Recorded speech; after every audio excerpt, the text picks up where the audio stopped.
Okay, at this point, all the directors have been promoted to panelist.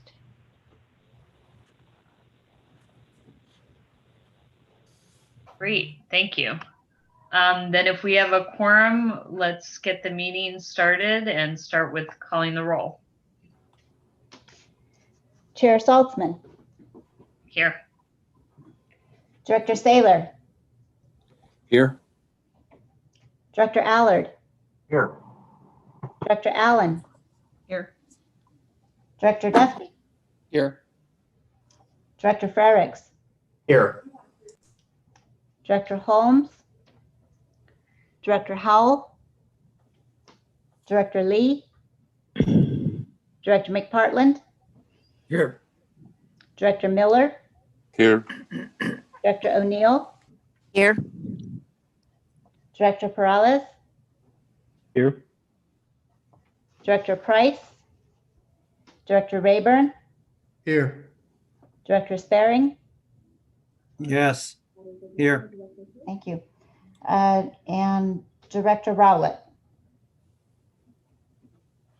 We do have a quorum. Thank you. Then we'll go to the Pledge of Allegiance.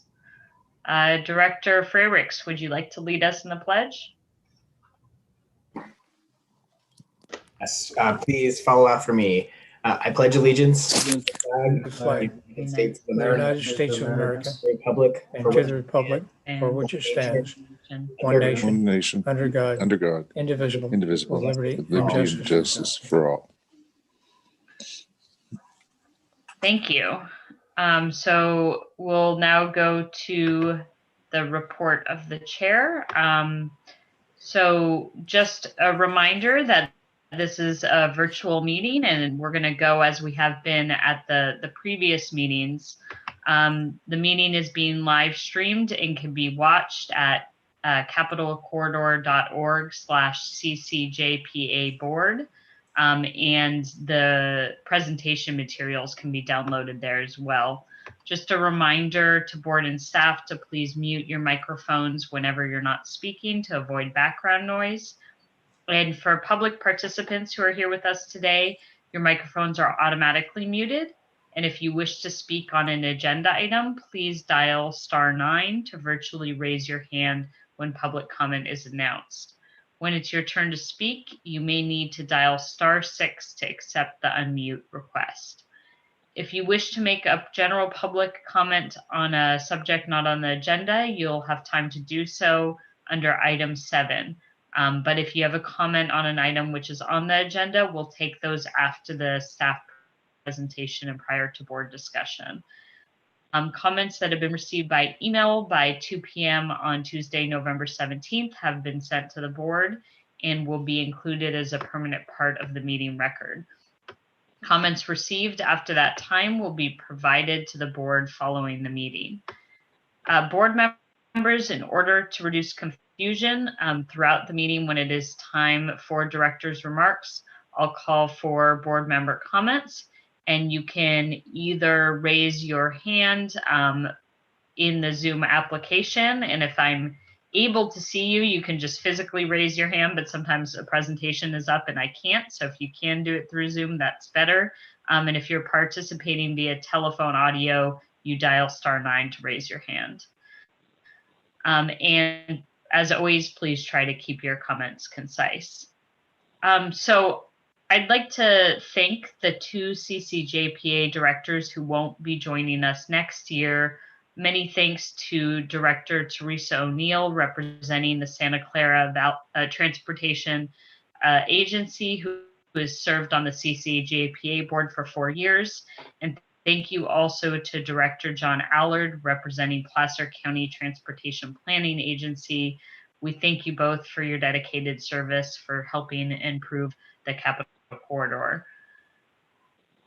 So at today's meeting, we are going to elect a chair and vice chair for the 2021 to 2022 two-year term. The nomination for these CCJPA officers was conducted by a nominating committee that included Director Holmes, Director Lucas Freyricks, and me, who have all previously served as chairs of the CCJPA.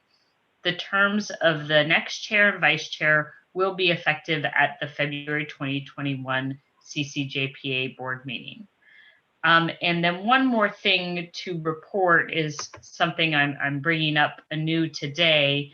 I asked a couple months ago at the BART board if we could look towards making our meetings in the future. Hopefully we'll get to a day when we can all meet in person again, and to ensure that those meetings are accessible to the public virtually in the future. Because I think both at BART and CCJPA, we've had an increase in public input at our meetings. So I'm making the same request here today for staff to explore that, to see how in the future, when it's safe, when we're meeting in person, if we can have people comment via phone or internet or however it is, so that we can continue to increase the public participation. Because as we all know, it is a long trip to get to some of these meetings for us, and it's the same for the public.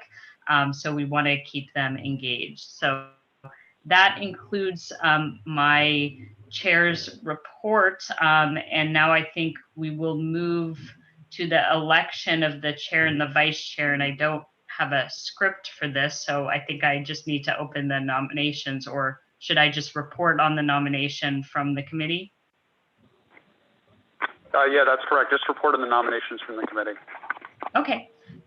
So the nominating committee has recommended the current vice chair, Dawn Saylor, to be the chair, and the vice chair to be Raul Perales. And that was a unanimous recommendation of the nominating committee. And just to remind folks, we like to have a northern and southern representation, and that's kind of how we rotate on this board with leadership. So that is the nomination. And if somebody wants to make a motion to approve, I'll entertain it. Move And the nomination. I'll second that. okay, so I think I heard it moved by Director Dufty and seconded by Director Freyricks. Any comments before we go to the vote? Great. Madam Chair, just very briefly, I just would say appreciate the service by both directors who are up for nomination for the chair and vice chair roles. Have served now for a number of years with both of them. I think it's really, I think Dawn will do a great job, given especially the challenging circumstances that we all face ourselves in. And you have done a fabulous job yourself, obviously, in dealing with this throughout the course of this year. But also pretty excited for Director Perales to be vice chair and to ultimately be chair. I think representing South Bay is very important along the length of the entire line. And there has been, it's been a while, I think, as you noted as well, since there have been folks from sort of the South Bay and representing as sort of leadership at the Capital Corridor. So looking forward to both of those. And I think we have two excellent candidates to help lead us in the years ahead. Well said. I completely agree. Any other comments? I did raise my hand, but I'll just jump in if that's all right. Go ahead. Yeah, thank you very much. And I appreciate the opportunity. And thank you, Lucas. Teresa and I have both served for 4 years on this board. And certainly, I think it's been important for us to bring a South Bay perspective. And I know that that's been missing, especially in the leadership roles. And so I was excited to be able to have that opportunity. And I look forward to serving as your vice chair for next year. Thank you. And apologies, I didn't have the participants list open, so I didn't see the virtual raised hand, but now I do have it open, so I will see them. So I don't see any other comments, so let's go to the vote. Chair Saltzman, Yes.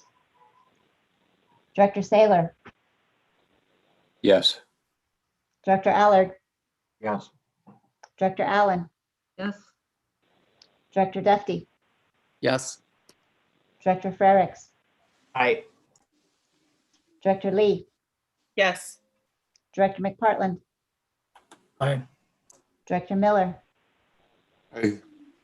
Director O'Neill, Yes. Director Perales, Aye. Director Rayburn, Yay. Director Sparing. Yes. Thank you. Carries unanimously. Thank you. And I see that Director Saylor has his hand raised. Thank you. I think it's always better to wait until the vote's been taken before thanking folks for the honor that you're selecting me and Raul to be our leadership team this coming 2-year period. I want to thank Rebecca Saltzman for being such an able mentor and leader for our board these past 2 years. And I think, as most of you are aware, the tradition of this board is shared leadership. And Rebecca has been a real model of that, including me in many of the conversations that have taken place over this past 2 years. And I truly appreciate her leadership and wish I could hand you a great big plaque and a box of candy or whatever would be your choice for, and thanks for your service to this board. Maybe we'll have a chance to do that another time. But thank you all. I look forward to the work. I'm really excited about this service. Capital Corridor provides knits our region together in ways that no other agency that we serve on does. So I'm delighted to serve this role and look forward to working with you all. Thank you so much. So now we will move on to the consent calendar. Do we have, before we go to potential motion, do we have any public comments on the consent calendar? There are no hands raised. Okay. Madam Then- Chair, I'll move approval. Do we have a second? I'll second.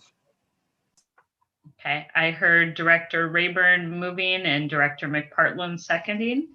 If there are no questions or comments, and Director Saylor, I see your hand still raised, but it might just be left over. Do you have a comment on this or? Okay, great. So then I think we can move to the vote.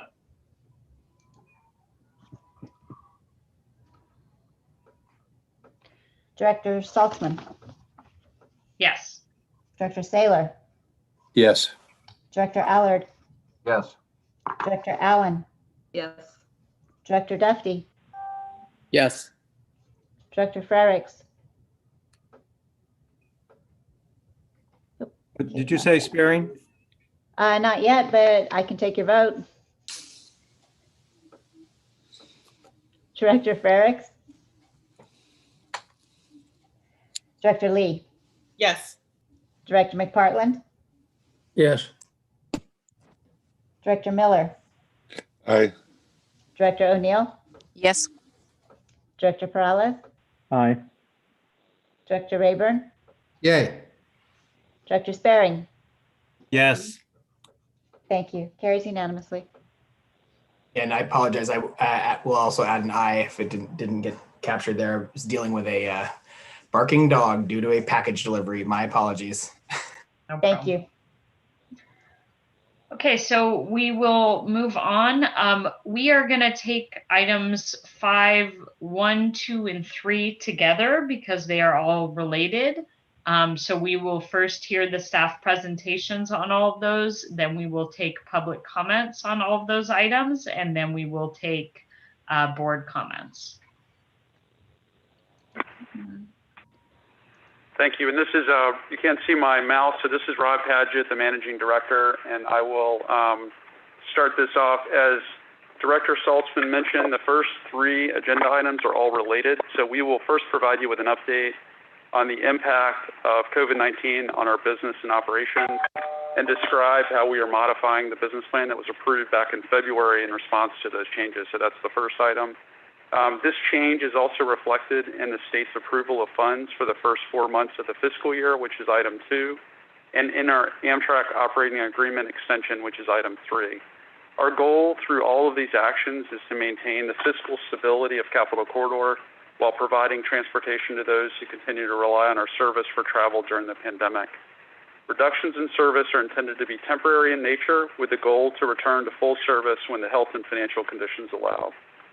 First, I would like to introduce Leo Sanchez, our Deputy Managing Director, who will describe our service changes and safety practices. Thanks, Rob. Good morning, everyone. So first off, we'll go ahead and get started with service modifications. I'm going to do a quick recap of a few things that we've discussed previously. So we still are continuing to operate at 16 weekday trains. No change there. And as Rob mentioned, the intent is to eventually go back to our full 30 train frequency. The next item to discuss is one of the more recent changes that we've had since November 1st is a previous route, which was the San Jose to Santa Barbara connection. We suspended throughout the summer, and we intended on terminating the route, but the vendor actually asked if they could pick up the route at no cost to CCJPA, and they began operating their route beginning November 1st. So we are looking at those type of partnerships in order to make some good decisions and good use of our funds. Next slide. All right, so to do a recap of a couple of our health and safety precautions, we have on the left-hand column and the middle column a few of the same things that we've discussed previously regarding some of the safety protocols and procedures that you'll find on our route. And the main things that I really want to highlight are over on the right-hand side. You'll see our occupancy tracker. We have a little image of the snippet on the bottom. This is something new since the last board meeting, and you can find this on our website. And it's a good way for the public and any riders to find out which are the busiest trains, and if they need to, they can spread themselves out depending on what works better for them. A couple other things to highlight is we are going to be doing reservations, and we're going to be using the Ride Reserve system with Amtrak next week. So this is going to be taking place between November 23rd through November 30th, and this is particularly for the multi-ride ticketers, but even individual ticketers will be able to see how full their train is using this feature. So we're going to be looking at that closely and see how this works for the future. One quick thing that I want to draw your attention to, we've had several inquiries regarding some of the cleaning procedures, and if you look on the bottom left-hand side, this is a photo of one of the Amtrak employees fogging a rail car as part of the sanitizing process, and so they're currently using Performicide, which is the CDC recommended agent. Next slide. All right, so for ridership, you'll see that we continue to have a relatively slow growth. We're now hovering around 15% versus last year in terms of our ridership. And just to put that into context, pre-pandemic, we were roughly running Monday through Friday with about 6,000 passengers per day. And the most recent peak in the last few months has been just over 1,000. So we still have plenty of room to go to try to recover. Next slide.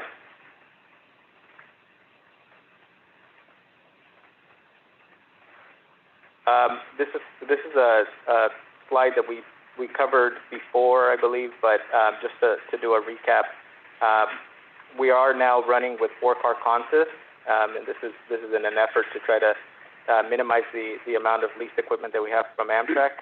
But like you can see on the slide here, even with the reduced car consists, we're still well below the 50% capacity. On the peaks, we're getting into the 20 percentile or so in terms of load, so we still have plenty of space for new riders. Next slide. On the revenue side, similar to the ridership, we still are slowly climbing up. We're now roughly at $500,000 per month on the revenue side, and just to put that into context, the pre-pandemic, we were just above $3 million per month. Next slide.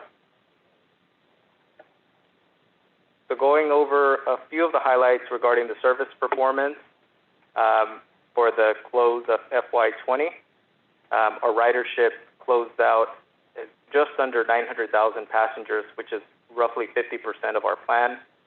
Our endpoint performance, OTP, was 88%, which is 2 percentage points below plan.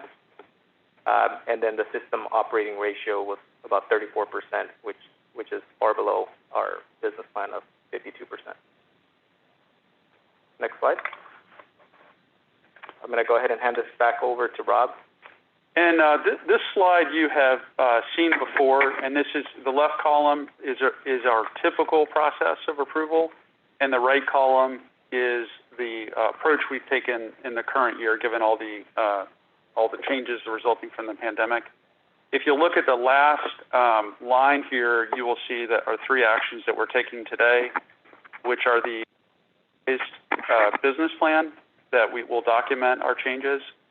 The second is the operating budget, which has been approved for the first 4 months. And then lastly, that corresponding operating agreement that we will sign with Amtrak with approval today. Next slide. And I'm going to turn it over now to Kat Relucio, who is our Manager of Budget Administration. Thanks, Rob. So first we have the approval of the revised annual business plan. As a reminder, the initial business plan approved by the board in February included pre-pandemic ridership and levels of service. The revised annual business plan for which we are seeking your approval is based on temporary reduced train service, which is at 55% of our normal service levels, reduced connecting bus service, temporary discontinuance of onboard food service, which is consistent with state public health guidance, the revised fleet plan, which, as Leo mentioned, includes 4 car train sets, and we are using state-owned equipment only. It also includes the contactless transit transfers, which is a show your ticket program that is being implemented with our transit partners, safety-focused communications, and then it also includes updated funding requirements in Table 9-1, which includes our temporary reduced service forecast and federal funding support, which I will highlight in the next slide. And then lastly, it includes language that allows us to increase service as health and financial conditions allow. And if you could go to the next slide, please. So next we have the approval of our FY21 operations budget. The annual allocation letter that was approved at the September board meeting included funding for all annual business plan line items, with the exception of our operations funding, which was deferred at that time. We were tasked with continuing to work with CalSTA, Caltrans, Amtrak, and the other California JPA partners to identify cost-saving measures and cost estimates for the temporary reduced level of service and decreased ridership projected for FY21. So when we received our letter, allocation letter in September, it was for the operating allocation with funding for the first 4 months of the fiscal year, which is October through January 2021. The funding supports the levels of service described in the revised business plan, which I highlighted on the last slide. The 4 months of funding is based on a conservative estimate of revenue at $1.6 million for the first 4 months of the fiscal year. Operating costs at $13.5 million. It includes a surplus in FY20 operations funding in the amount of $8.7 million due to the Federal CARES Act. And we are also expecting to have $3.2 million in CARES Act funding to be expended over the first few months of the fiscal year. Total funding received from the state to cover operations for the first 4 months is approximately $19,000. And we will continue to work with the state and Amtrak to identify additional cost savings. It is expected that CalSTA will provide additional funding to CCJPA for FY21 based on need, availability of state funds, and potential federal relief funding. If you could go to the next slide, please. So the third action we're requesting from the board is the approval of the revised Amendment 2 to this FY20 Amtrak operating agreement. So in a normal year, we request approval from the board for a full year operating agreement, and that usually occurs in September. So this year, to align with the 4 months of operations funding provided by the state, we need to make adjustments on the contract side that extends the FY20 operating agreement by 4 months. A complete 1-year extension is expected when funding is approved by CalSTA. So as a reminder, in June, the board approved Amendment 2 to the FY20 operating agreement, which incorporated the CARES Act funding.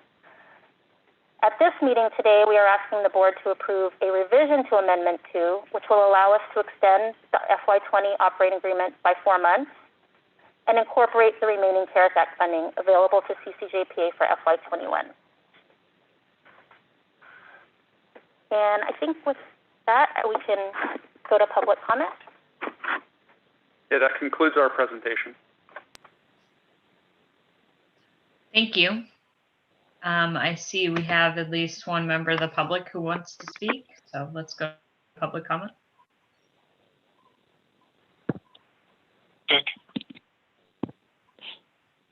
Hello, good morning. Can you hear me? Yes. Yeah, good morning. This is Mike Barnbaum in Sacramento. So I wanted to comment on the part and just follow up with the electronic comment I sent over the weekend. This is on the COVID-19 update and approve the revised CCJPA 2020-21 and 21-22 annual business plan update for this month. So just to highlight, I put a sentence in quotations in the electronic communication sent over the weekend, and that was the one focusing on the CalSTA guideline of the service levels during the pandemic. And then I went on to ask whether CCJPA and the others, LOSAN and SJJPA, have met with CalSTA specifically about this particular topic. Riders are feeling very frustrated with CalSTA right now. And if you see in the comment, I put in a double parenthetical notation. I said, which is completely expletive if you ask me.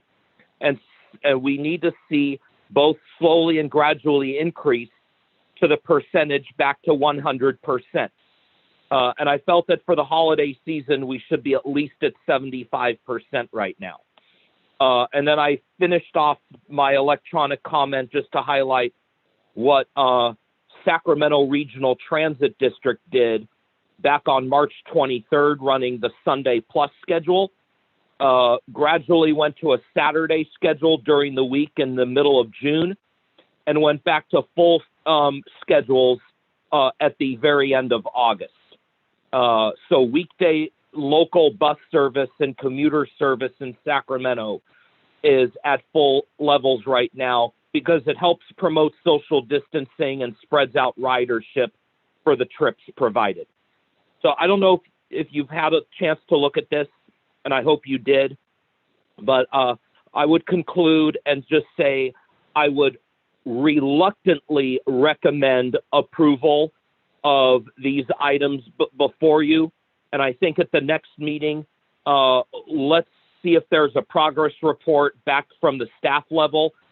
If there has been meetings with CalSTA to address specifically the service level guideline that riders are very frustrated with CalSTA right now in implementing such harsh and restrictive service guidelines to the JPAs.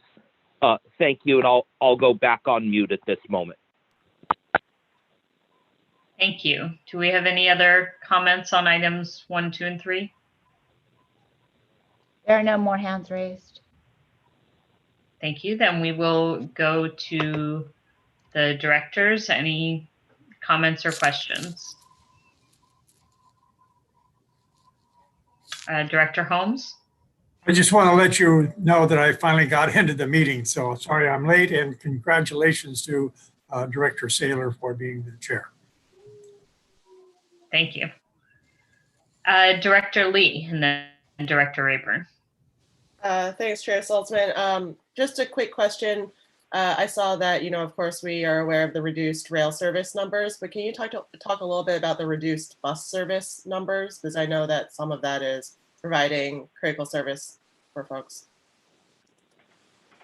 Sure, I'll take that, and I'll ask Leo to also add a little bit to this. So When we initially reduced our service, we did make some big changes in the connecting bus service. We use contract operators for that service, and it has escalated in costs quite a bit over the past few years. So this is already of some concern. You probably remember that last year SB 742 was passed, and that is going to offer an opportunity for us to partner with local transit agencies in a way that we've not been able to do to a great extent in history. So we're working on partnerships like that to be able to provide connecting bus service in a much more efficient way, where people who aren't necessarily taking the train for part of their trip can take that service. We can provide some funding to the local transit operator and deliver it. So just to have that in your head as the long-term goal. In the short term, we did initially eliminate the connecting service between Emeryville and San Francisco. We haven't reinstated that. We had previously been running a total of 8 buses and connected to every train all hours of the day. We're running that with, I believe, 2 buses now, so it's a much reduced service, but it connects to a number of trains. But again, we're trying to maintain a relatively low cost there so that we can rebuild our service once the pandemic is easing. I would say that we're watching the like back and forth per day. Okay. Total on that, correct? Yes. And if I could ask Leo to just comment on the specifics of the service we're providing with that connection. So I know that's the busiest route we have in history. A lot of the other routes are also popular, but that's the one that we see consistently high ridership. So I'll let him comment on that. Was that the Emeryville, San Francisco? Emeryville, San Francisco, correct. Yeah, so right now we are, like Rob said, we are operating with 2 buses, and I believe we're connecting at a total of the 16 trains that we're running, we're connecting to 8 of those.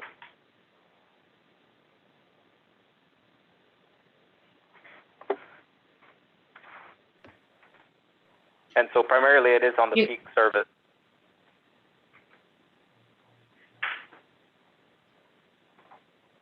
Director Lee, do you? Yeah, I don't have anything else. I just wanted clarifications on how the service is looking. So thank you for that. Director Rayburn? Thank you, Chair Salzman. I'm interested in what flexibility do we have as there's any recovery to grow the service levels? Yeah, so the intent is to adapt over the course of this year. So there's a couple of things that are uncertain. One is ridership, obviously, and we rely on about 60% of our operating costs are covered through fares. So if our ridership begins to recover, that is going to help our financial situation. The second big uncertainty is the degree to which we will have support from the federal level. So you saw in those first 4 months, we're essentially carrying over,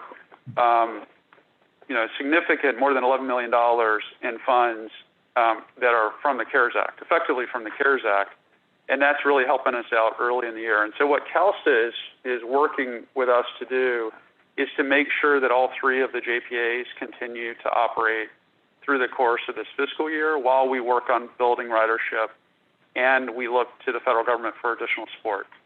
If our financial situation improves, the expectation is we will expand our service and we will come back to you. Hopefully we'll be doing that in February. Come back to you with a revised business plan again and add service.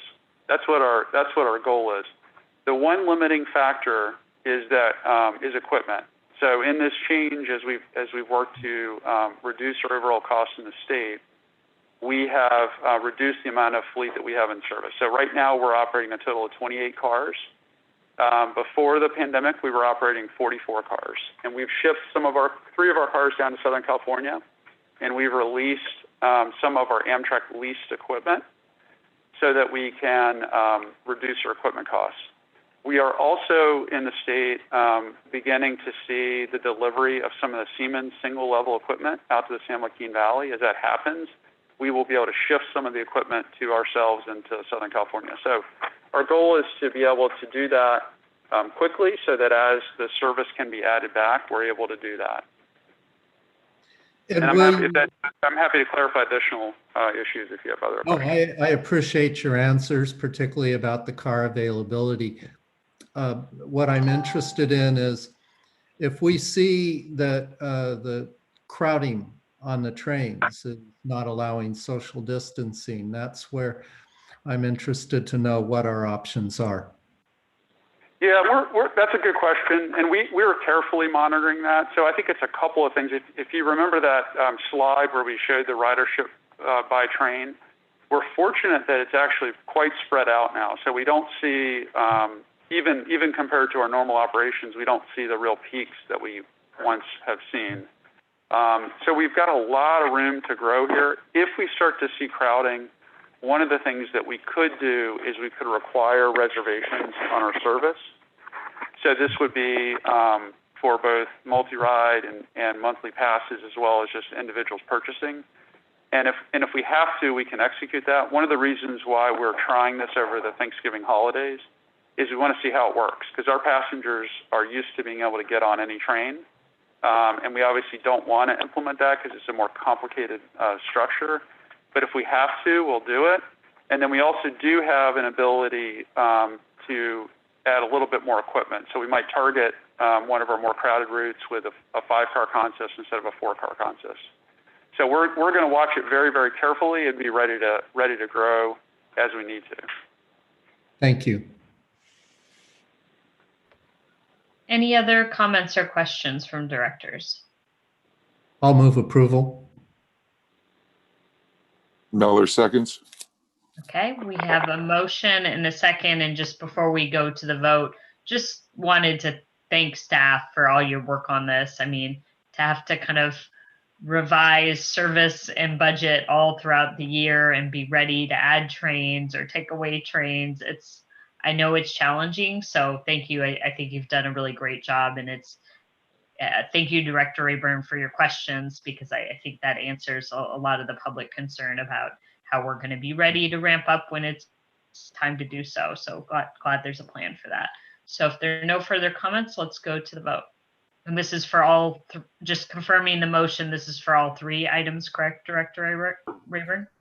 Yes, it is. Great. And also just want to note that item V1 requires a 2/3 majority. Okay. Right. Chair Saltzman? Yes. Director Saylor? Aye. Director Allard? Aye. Director Allen? Yes. Director Duffy? Yes. Director Frericks? Aye. Director Holmes? Aye. Director Lee? Yes. Director McPartland? Aye. Director Miller? Aye. Director O'Neill? Yes. Director Perales? Aye. Director Rayburn? Yay. Director Sparing? Yes. Thank you. The 3 motions carry unanimously. Thank you. We'll move on to the next item, which is 5.4, the Capital Corridor Annual Performance Report. Thank you very much. I next would like to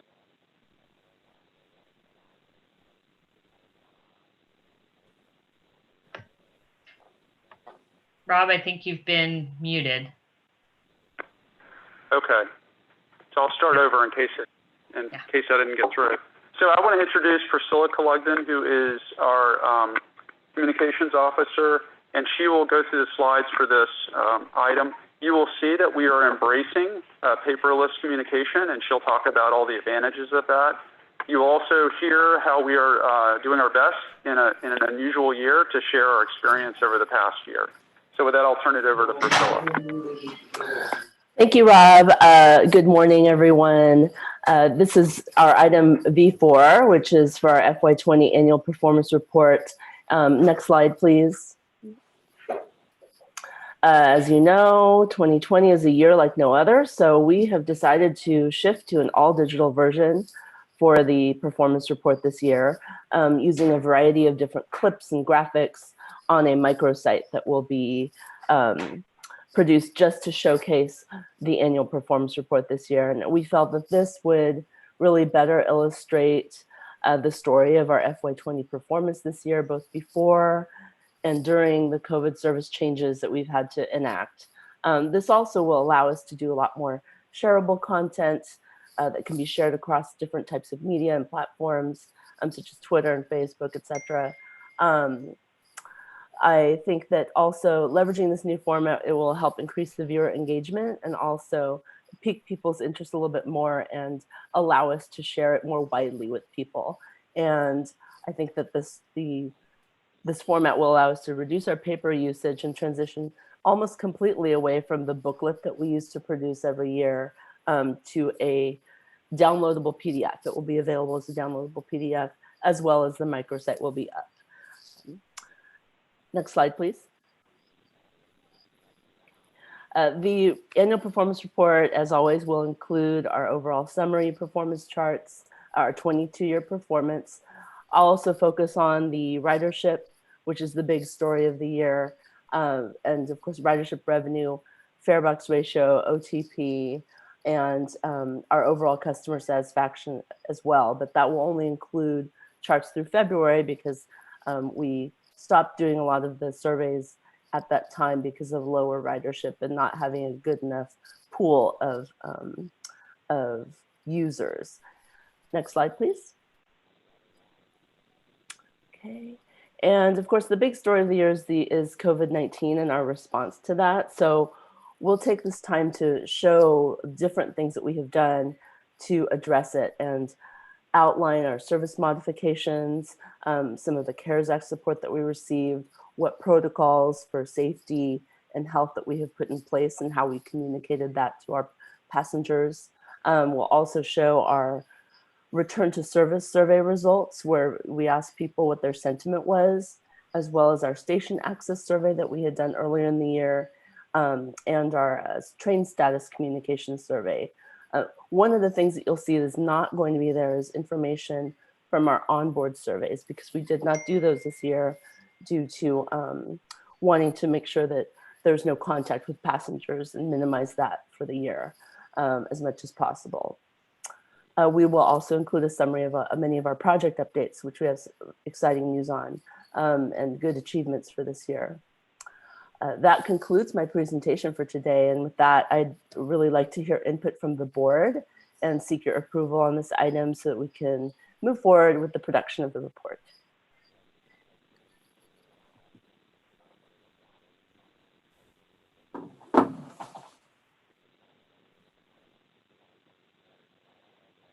Thank you. Any public comment? Not at this time. Okay. Are there any director comments or questions?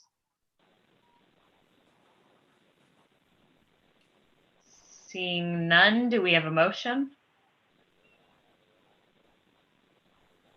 I'll move approval, Director Prowse. Sparing will second. So it's been moved and seconded. So let's go to the vote.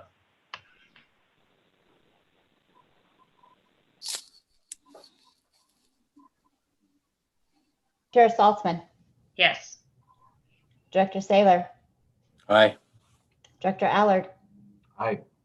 Director Allen, Yes. Director Duffy. I'll come back to you. Director Frericks, Aye. Director Holmes, Aye. Director Lee, Yes. Director McPartland, Aye. Director Miller, Aye.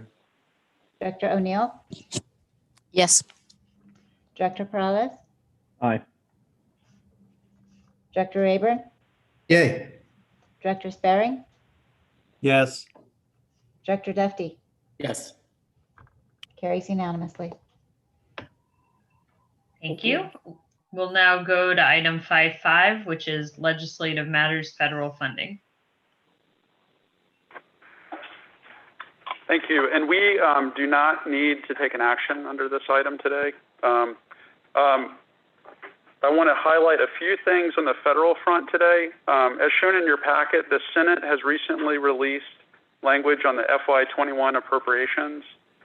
What's really positive in that update is that we are continuing to see funding for discretionary capital programs on the passenger rail side. And this is really a relatively new thing. It has been growing over the past several years.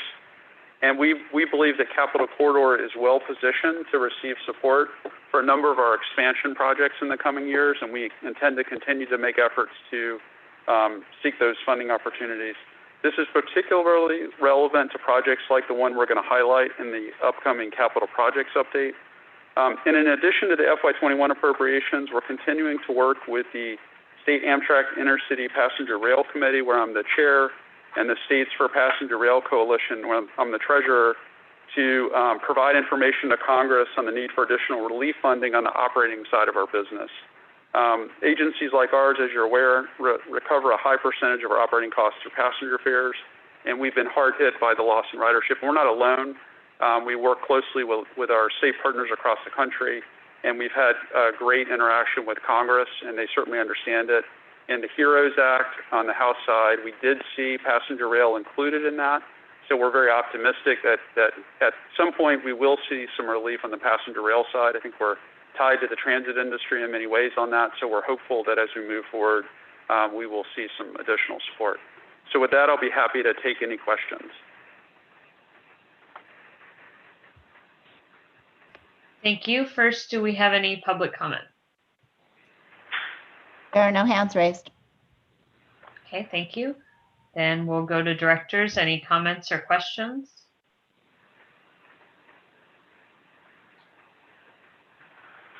And if not, I will just thank staff. Okay, I'll continue though, and then I'll go to director leave. But I do want to thank staff for continuing to stay on this.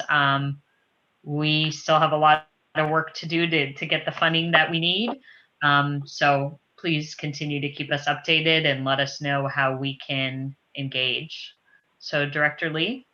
Yeah, ditto certainly to Chair Saltzman. I mean, obviously we have a president-elect coming in who's a very, very big fan of Amtrak. So can you just talk us through a little bit more detail about what the strategy looks like? Because we're not going to meet as a board for a bit. So it'd be great to hear, what the next 2-3 months will look like, given, that election news. Sure, happy to do that. So in a normal transition, at this point, the staff at Federal Railroad Administration would be actively engaged in the development of briefing papers and working with the incoming administration. At this point, that is on hold. But the good news is that we have very strong relationships with the folks at FRA who will be working with the incoming administration. I've been involved myself and prior managing directors with the State Amtrak Intercity Passenger Rail Committee, which is a super important way for us to communicate with the administration and with Congress. One of the things that is encouraging about the transition team is that a number of people on that team were previously board members at the Northeast Corridor Commission, so they understand rail, they understand Amtrak. I think they will have that perspective as they come in, and we're going to certainly be open and available to work with them on both policy issues and funding issues as in the new administration. And then on the congressional side, we have strong relationships with staff in the committees. I think what we'll have to see is how many of those staff move into new positions or change roles. Sometimes you'll see people move from those positions into administrative positions, executive level positions. So we're going to continue to work with the staff at the committee level so that we can engage on reauthorization in the coming year. That's another big thing on the horizon. Great, thanks for that additional detail, and that's great to hear. And we will keep you posted. We'll come back in February and give you an update. I'm sure we'll have a lot more information in February. Thanks. I don't see any further comments, and since there's no action to take, we can go on to the next item, which is 5.6, capital projects update. Great. And as you know, we highlight one of our capital projects at each of these meetings. And at the end of the presentation, we can take questions on either this project or any of the other projects on the list that's in your packet, and we'll be happy to take those questions. I would like to introduce two people on my team, Joel Cox, who's our chief engineer, and Jim Allison, our planning director, and they will give us an update on the Sac-Roseville third track project. So with that, I'll turn it over to Joel. Good morning, members of the board. And so I'm here to talk about the Sacramento to Roseville third track project. You can go to the next slide. Just as a little background, the Sac-Roseville third track project is part of the overall long-term CCJPA expansion desires to operate more trains within our corridor, and especially at each end, in this case in Placer County. So the overall Sacramento to Roseville third main track project, by agreement with the Union Pacific, will allow us to operate 10 round trips or 20 trains a day in the segment Sacramento to Roseville. And that compares to the one round trip that we operate today. What we are doing today is working on phase one, which is what we've embarked on based on the funding allocations we've received to date. Phase one will permit 2 additional round trips in this segment, or a total of 3. And it involves improvements primarily in the vicinity of the Union Pacific Roseville Yard. We will be utilizing the existing station in Roseville and also constructing a new overnight layover servicing area to park the trains that operate in this segment. This project is in the midst of final design, and that design effort is being led by the Capital Corridor in concert with the Union Pacific Railroad. You can go to the next slide, please. So this project has reached the 25% design level about a year ago, but that 25% design revealed to us that the construction cost was much larger than the available funding.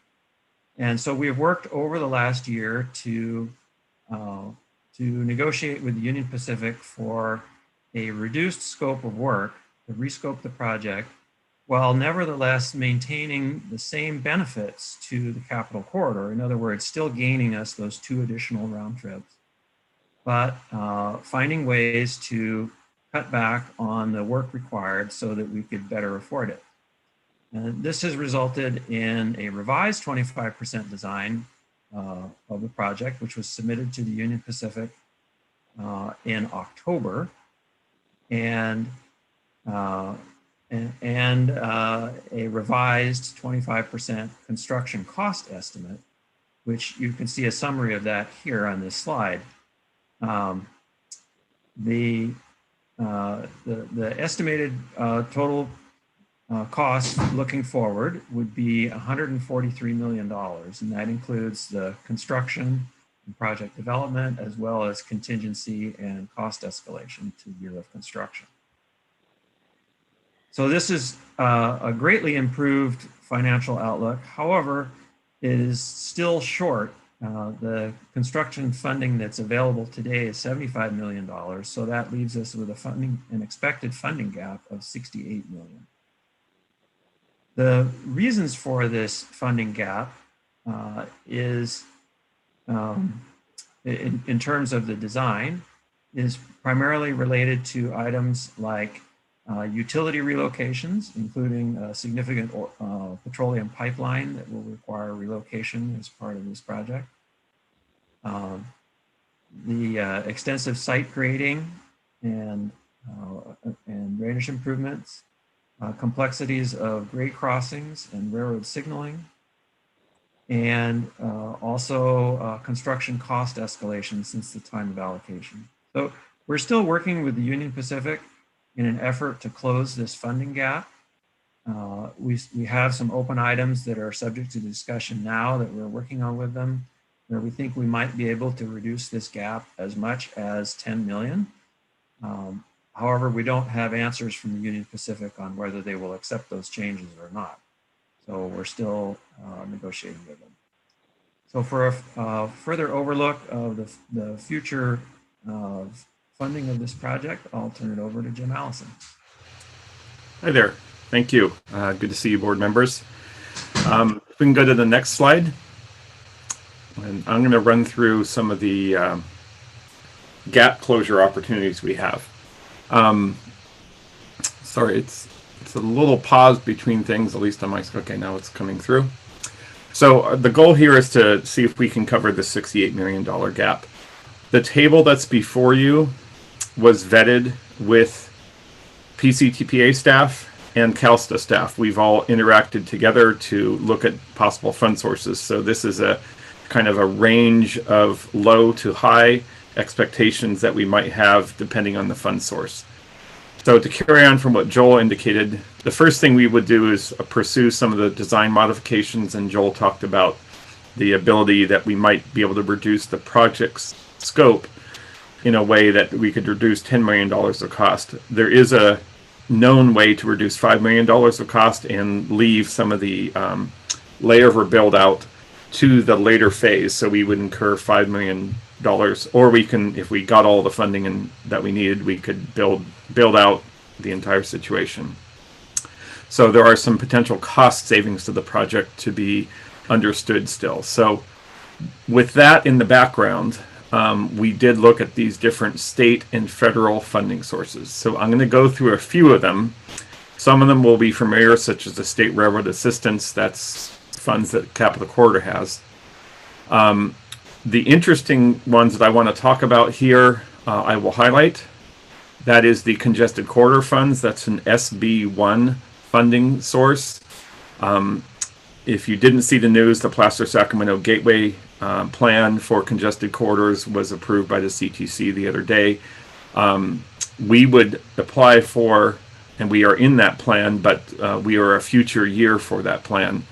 And we believe, working with PCTPA and SACOG, that we can roughly apply for somewhere between $10 to $15 million of that the next time that opportunity is available. And that next time is in 2022, roughly corresponding to the time period when the design will be completed.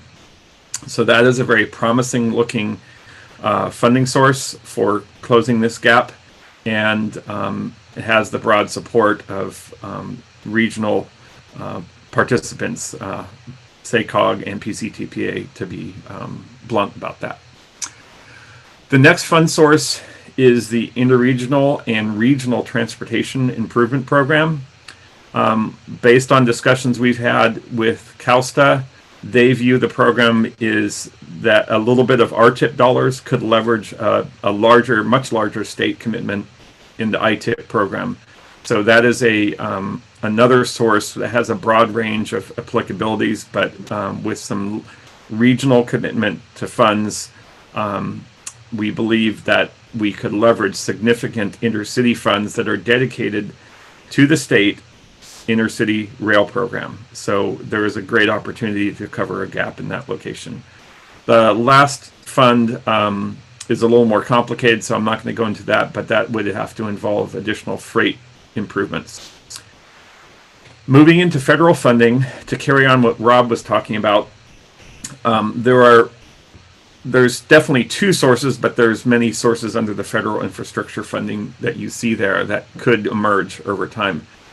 Amtrak Capital is certainly a source that could be applied in California, and we have talked about working with the state for a more general Sac-Roseville project, plus some other projects around the state where Amtrak Capital coming from the feds could be applied in this situation. So there's, again, a pretty big range in there.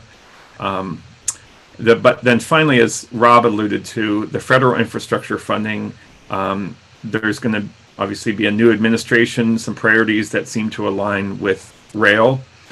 The CRISI program is the largest of the programs that seem applicable to us. As you know, we did apply for some of that just a bit ago down in the Santa Clara rail siding. We were not successful with that, but California wasn't very successful with that at all. But we see very good signs that good projects, well thought out, well planned, and ready for execution in the construction phase, we'll be ready for that. Plus, there are some other opportunities that in new federal funding opportunities that may arise. So as Rob said, we're going to be keeping very attuned to what those opportunities are. And we are prepared internally with staff to gear up to these things, to use outside consultant support to put forward the very best applications we can that would be successful. So in short, we do have a number of sources, whether we're on the low end or on the high end. When you add them together, it appears that we can cover this gap. It will take a lot of work over the interim, but we're very confident and we're getting good signs all over the place that this gap is closable.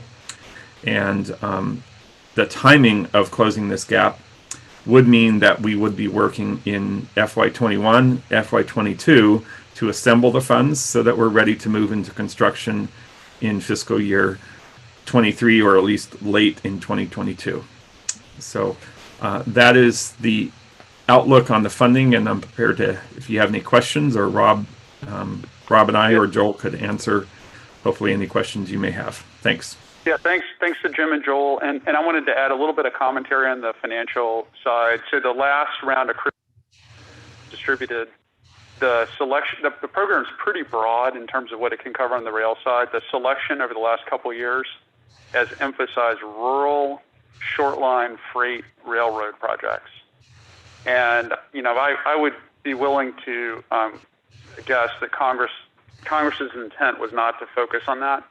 So I think we'll see a change. The state of California received less than 1% of the, there was one grade crossing project funded in that last round of funding.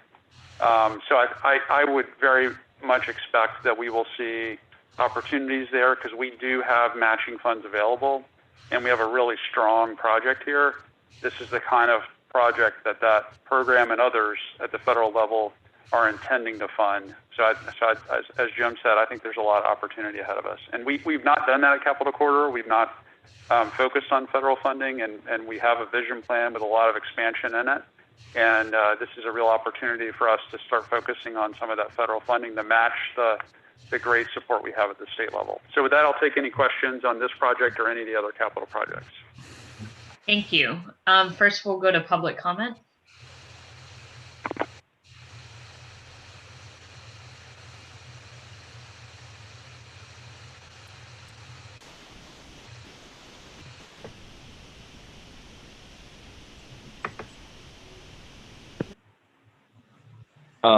Hello, good morning. Can you hear me? Yes. Yes. Thank you. Mike Barnbaum again in Sacramento.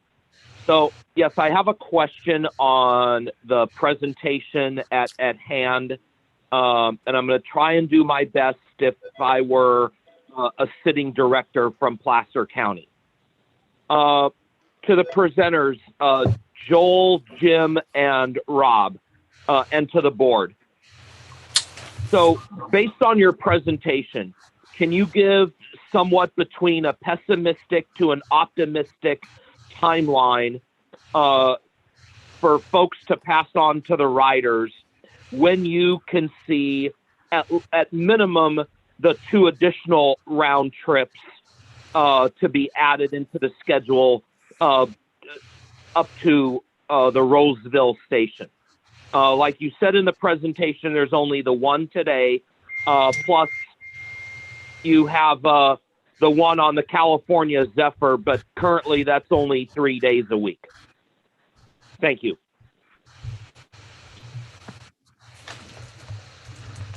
Thank you. Any further public comment?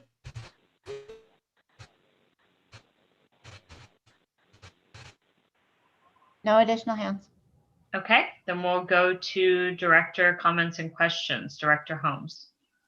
Well, first of all, I want to thank you for the update. It's very important for the travelers in Placer County. I will be working with Mike Lucan, the director of the Placer County Transportation Planning Agency, and get a little bit more information put together so we can put it out to the ridership, those that travel from Roseville, Rockland, down to Sacramento. So thank you again. Director Miller. Thank you, Chair Salzman, and thank you, Jim and Joel, for the update, and also pursuing all the creative finance options and funding options. I might suggest something we do when it gets down to the wires. We turn over all the couches in the employee break rooms and look for the spare change, but to pull these things together. One question came up that I've never asked, and it just occurred to me today. Is this rail line, will this be shared with Union Pacific?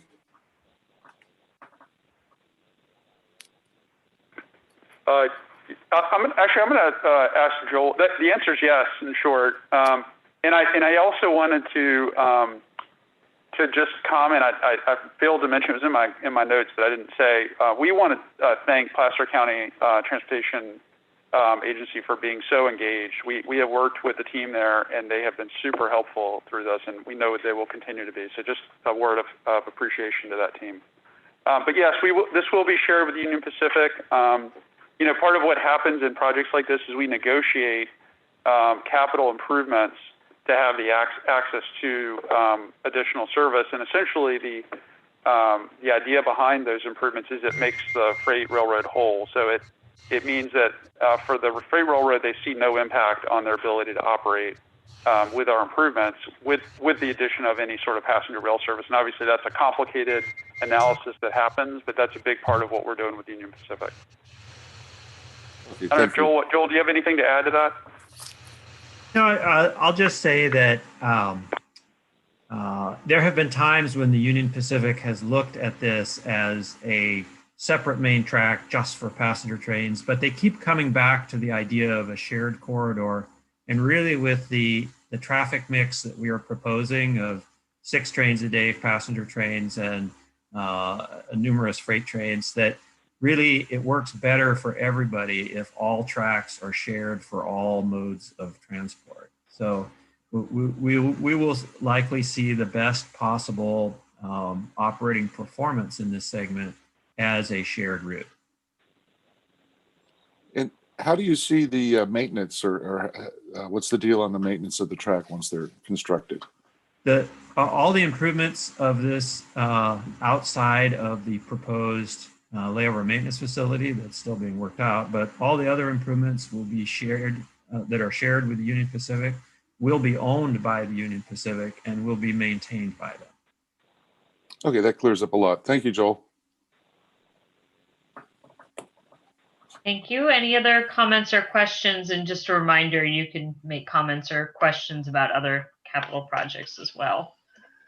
Salzman, this is John Allard from Roseville. I just wanted to thank Rob, Jim, and Joel for their presentation and for all their effort on behalf of the Capital Corridor third track project. As you know, I represent Roseville, and the South Placer area is one of the fastest growing areas in the state of California, yet it has almost no access to any rail, unfortunately, except for one round trip a day. I hear about this constantly when I'm out in the public or on Zoom talking to constituents. And so I just want to thank you for making this a priority. You know, one of the things that we're experiencing in South Placer, and especially in Roseville, is a tremendous influx of new residents from the Bay Area. In fact, over the last 2 months, between 25 and 30% of new home sales and existing home sales have come from people who are relocating from the Bay Area. And these are people who know how to use rail. And these are people who, many of whom still have jobs in the Bay Area, but are looking to move their residents somewhere else. And they are landing in South Placer County. So this is absolutely critical to us. And I know, you know, the numbers are daunting and the funding gap is large, but I would ask you, this being my last meeting, I would ask you to please continue to make this a priority of CCJPA. PCTPA is there to do whatever they can. City of Roseville is there to do whatever we can. And I would just encourage you to keep this on the top priority list. Thank you. Thank you. Other comments or questions? And if not, we'll move on to the next item. Okay, seeing none, we will move on to item 5.7, the Managing Director's Report.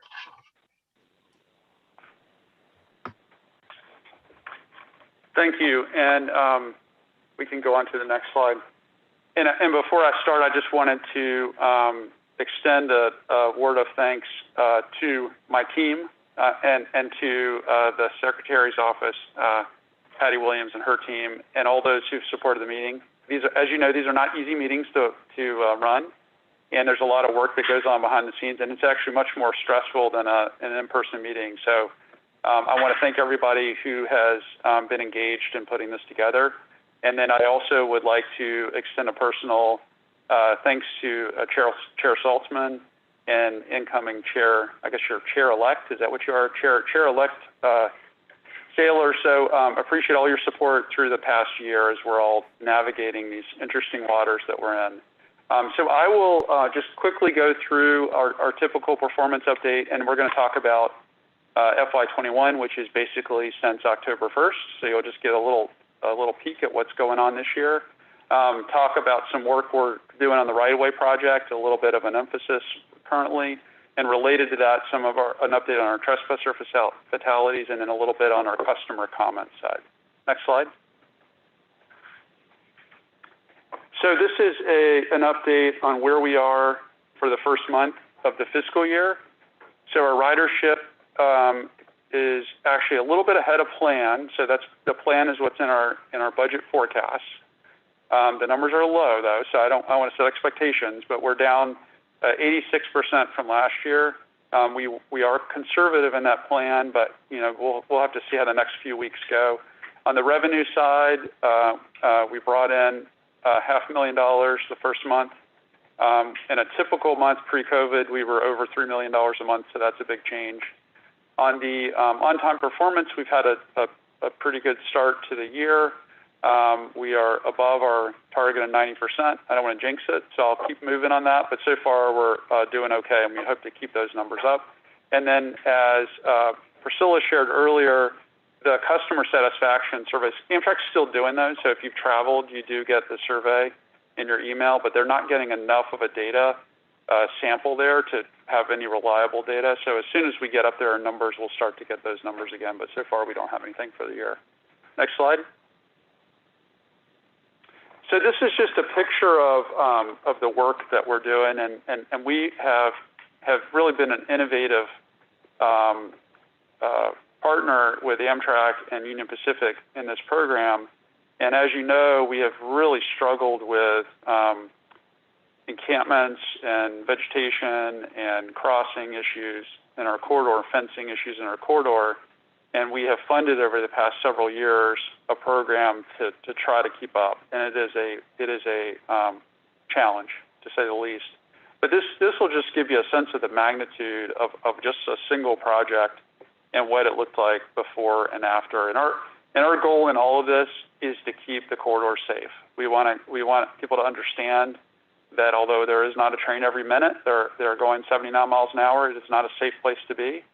And everything we can do to convey that, we try to do. So this program is focused on fencing repairs, on vegetation removal, and on encampment cleanup, working closely with our local partners to keep everybody safe.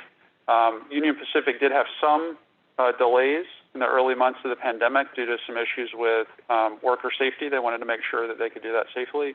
We're back actively working on this program currently. Next slide. And this just shows you an example of a fence repair. Unfortunately, we have to sometimes do these more than once. You have certain locations where there's a lot of interest in crossing the tracks, even though it's not safe.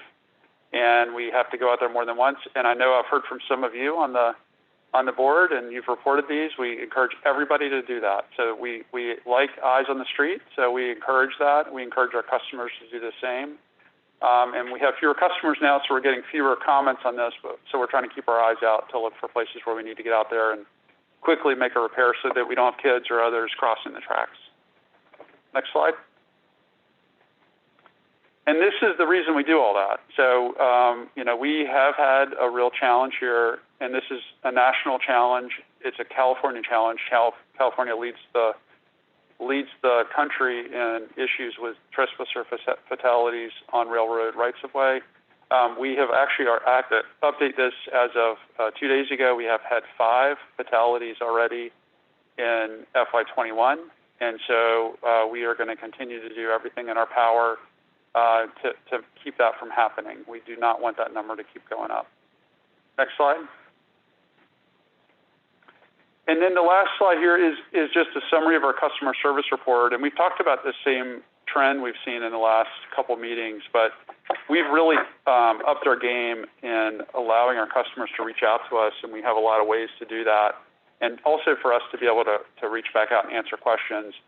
And what we see is a real positive trend here, although our general comments are down just because our number of riders is down, is that we have a lot of neutral comments. And neutral means that they're calling for information, they're trying to get help with something, they're not complaining.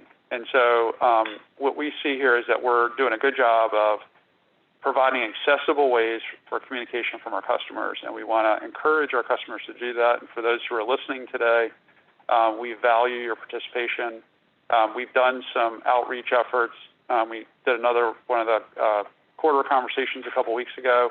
We want people to continue to talk to us, share your ideas, give us input on the service. We love to hear from you. So with that, I will be happy to take any questions. First, we'll go to public comment.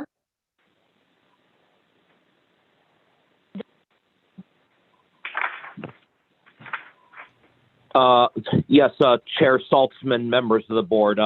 Rob, thank you for showing the pictures that you did in your slide presentation. I rode the Capitol Corridor to a 49ers event in Newark, and I rode from Sacramento to Fremont on November 1st. When I took that trip, our train was stopped at the Coliseum station, and I took a couple of pictures and immediately texted and apologized for the early morning hour it was on a Sunday. The pictures and a text to 3 of the staff members on your team.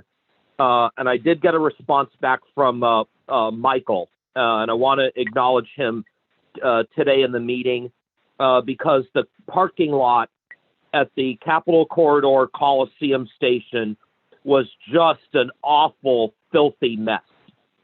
And they informed me that they were going to alert the city of Oakland in that issue to get a cleaning crew out to that parking lot. Whether they did or not, I don't know, because when I rode back, it was completely dark on November 1st, heading back to Sacramento on train 742. But at least the word and the picture got out to your team. And I think that that's a good starting point. Whenever we're stopped at a station that looks like that, it was important to get that out to your team and have them take it from there. So thank you very much. Thank you. Any other public comment? Not at this time. Okay. Any director comments or questions?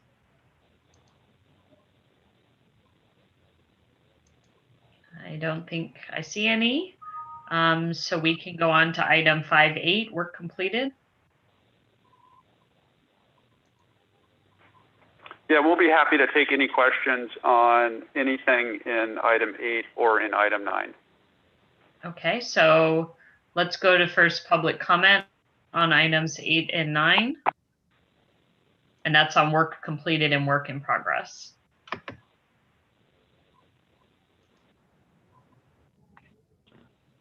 Yeah, so this is the final comment I have of the meeting. I put a written email together on work completed and work in progress.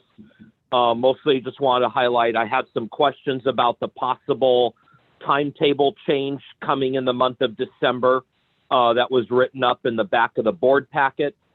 And then on my public comment on matters not on the agenda, you wanted to take that up, Chair Saltzman. There's an item coming up Friday morning before the San Joaquin JPA, but it's related to the Capitol Corridor JPA. They're discussing everything that they're responsible for in the thruway bus network. But just to highlight for you that one of the bus routes they have in their item is the Emeryville to San Francisco service. I learned in reading their packet that Compass Transportation will be moving out of San Francisco after the 31st of next month. And there's been a lot of bidding for that service. What I felt was that this was the opportune time to switch that service over from a private contract service to a public transit service provider, that being AC Transit Route F as in Frank. And I know that Director Rayburn, if you're still here in the meeting, he's been very favorable to this particular bus route in past meetings. Again, I think that on January 1st, it would be very practical from a cost containment type of thing, which CalSTA is very much telling the JPAs to install cost containing measures, that Route F, providing a more robust frequency for both train riders and the general public as a whole, would be best suited to transport riders between University of California, a reroute into the Emeryville station through Emeryville, and over to Salesforce Transit Center in San Francisco across the Bay Bridge. I think they would provide an awesome service, and they already do accept transit transfers as it is today. And I think that leaving the service going away from private contract to public transit service on this route would be especially beneficial for both the riders and the JPAs involved in shared responsibility of this service. If you have any questions about the email I sent that's in your packet or about the service I'm talking about under public comment, I'll be here throughout the meeting until you adjourn and we all leave for the day. Thank you. Thank you. We do have one more public comment.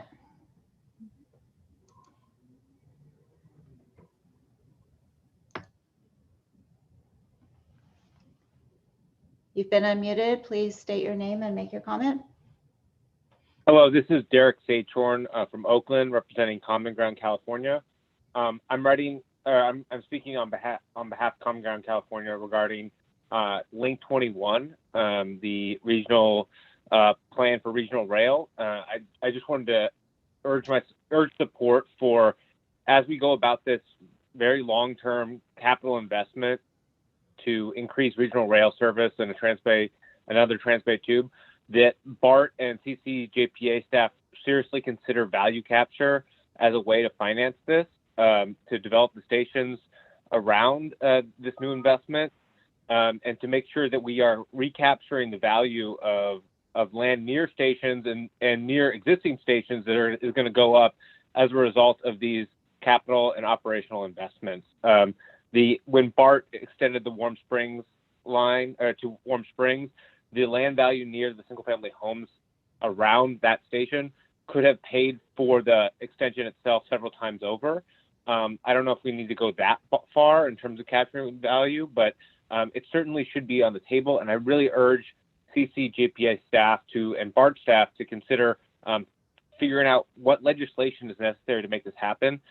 It might require several pieces of legislation, but it's really it's necessary for the long-term work to make this system equitable in terms of how it's going to get paid for, but also that it's a positive cycle that we're reinvesting into transit. So thank you.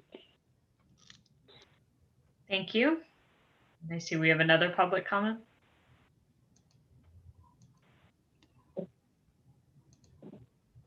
Hi there, Mark Molyneux, based out of Palo Alto. Yeah, I just want to say that, this is a really important time. I think a really interesting quote was in 1967, Barbara Ward was talking about in the planning stages of BART and talking about how this would create a uplift in real estate values that could pay for the Bay Area Rapid Transit Scheme's 30 stations will accrue nearly $1 billion in property values. Will we reclaim this and actually pay for the stations? and the value capture would have been immense, but we missed an opportunity. And this is, really similar situation. And I just think in the broad, broad scale, I just want to ask you all to support value capture here. That's really all I got. But thanks. Thank you. See, we have 2 more members of the public who wish to speak. Let's go to them. Hi, my name is Carter Lab, and I'm with the Trans Bay Coalition, also speaking in support of the value capturing for the Link 21 project. As many of the other speakers said, this is an amazing opportunity to have an infrastructure project pay for itself. This is going to create lots and lots of value for a lot of stakeholders, and it would be unjust and wrong and a huge missed opportunity for this authority to not be one of those people. And as well, current ways of funding transit often are done through sales tax, which is extremely regressive. A great thing about value capture in this particular way is that it is a progressive measure. It does not hurt impoverished communities more than it hurts richer communities like the sales tax does. And so as part of the Trans Bay Coalition, I just want to speak in support of this. Thank you. Thank you.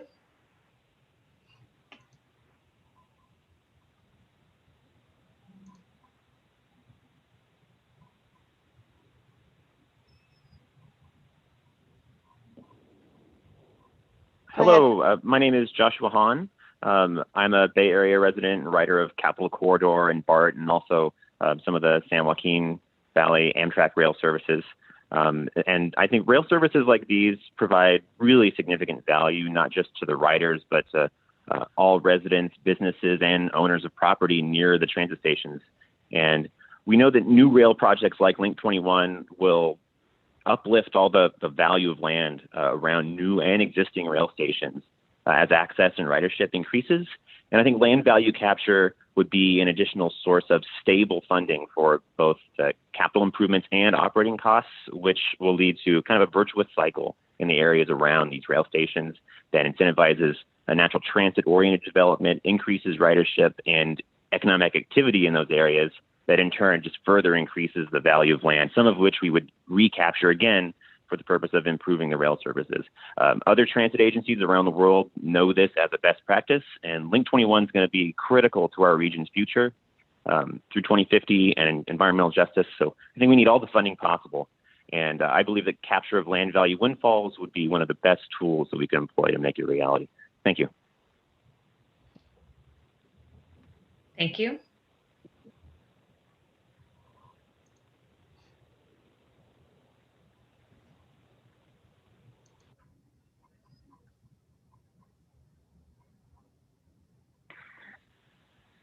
This is Dan Allison from Sacramento.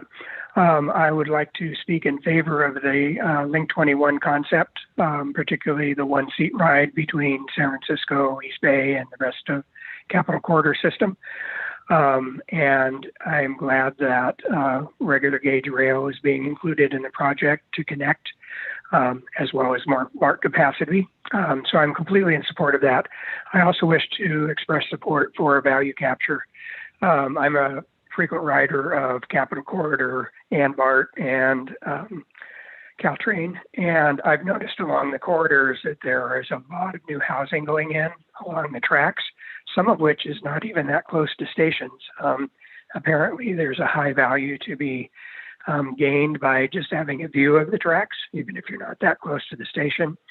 And I think that really indicates that there is a tremendous amount of value that could be captured by the project, Link 21 project, and the increased service that will provide funding both for expansion and for operations. Thank you for your time. Thank you. And one more. Hi, good afternoon now, commissioners, and my name is Ansel Lundberg. I'm a member of House Sacramento. We're a pro-housing pro-housing group in the Sacramento Valley.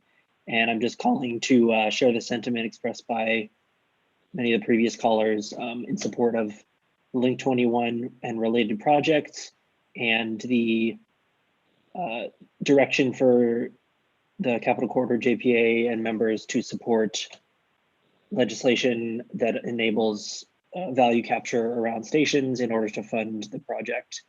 There's a significant land value increase that comes with these developments, such as new Transbay crossings and other related projects. And we just encourage the staff to look into all avenues available, including potentially new legislation in order to make this an option for funding the project.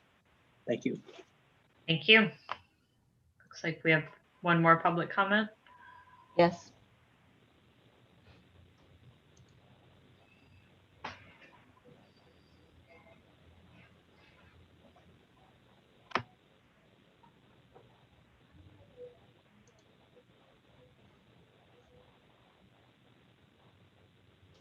You'll need to unmute yourself by dialing *6.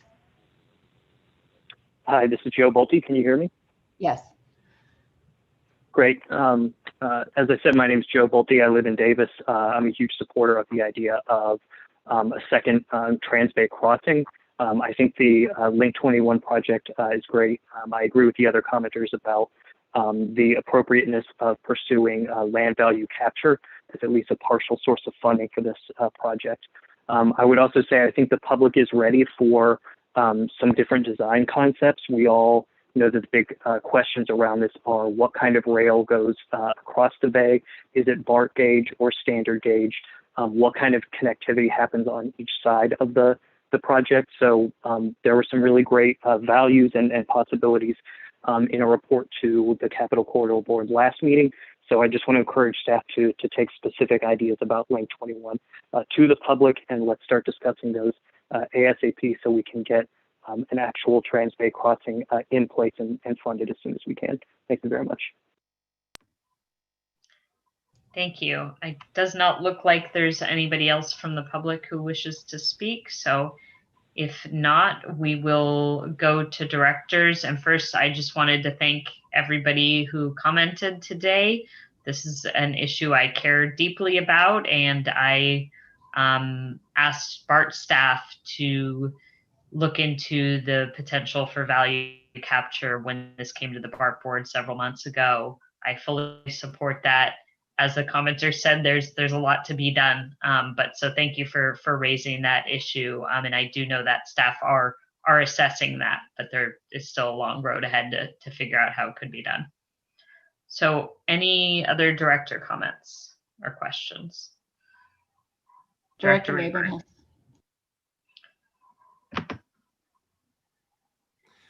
Well, thank you. And thank you all the speakers. And the speaker about Mark Barnbaum about the F line, Director Salzman and I serve on the Interagency Liaison Committee between AC Transit and BART.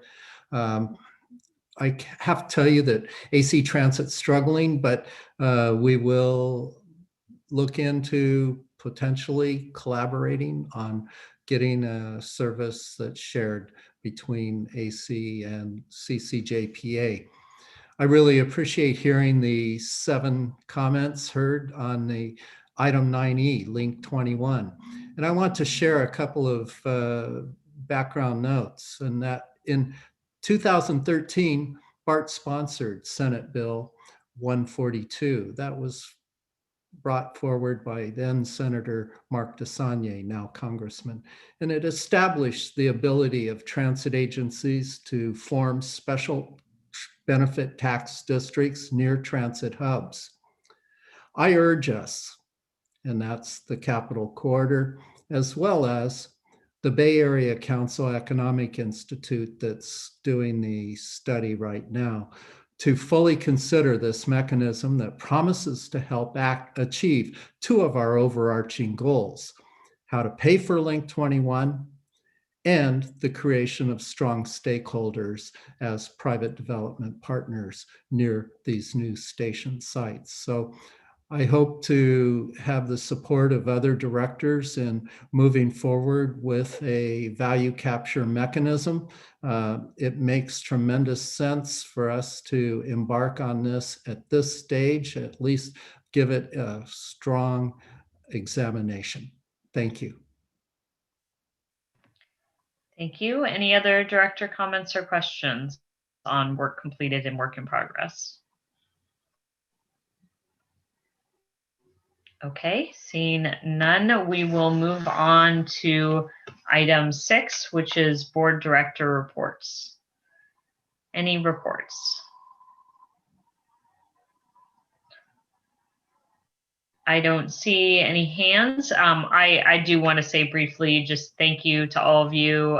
It's been great to serve as the chair of Capital Corridor for the past 2 years. I'm excited about our new leadership coming in, and I know it's a challenging time, but we have a great team, and I look forward to us getting back up on our feet and continuing to run the service we were up until March, and continuing to have the mega region depend on us, and depend on us more so as we increase frequency and increase the number of places we go and how frequently we go to them. So thank you all. And if there are no other board director reports, we'll go on to general public comment. Do we have any general public comment for items not on the agenda?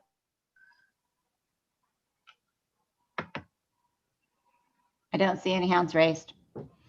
Okay, then we will adjourn, and the next meeting will be at 10 a.m. on February 17th. Thank you all. Thank you. Thank you, Rebecca. Appreciate it. Thank you. Bye-bye. Thank you, everyone.